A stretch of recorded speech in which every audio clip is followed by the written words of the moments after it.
So back pain ఎక్కువగా వస్తుంది అంటుంటారు వాళ్ళు. అదే విధంగా ఇక్కడ మెడ నరాల దగ్గర కూడా పట్టేసిందని అంటుంటారు.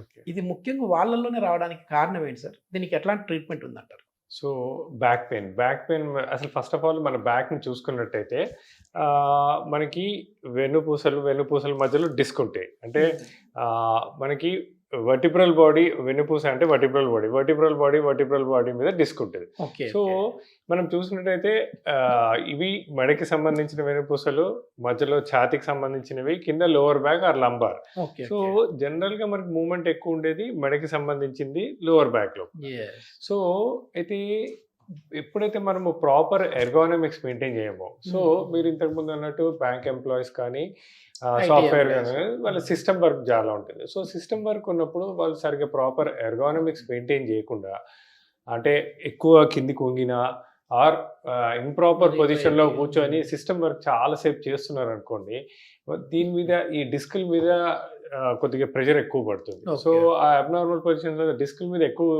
ప్రెషర్ పడ్డప్పుడు ఆ డిస్కులు వెనకకి జారటం గానీ, ఆ డిస్కులు డీజనరేట్ కావటం గానీ అయితుంది.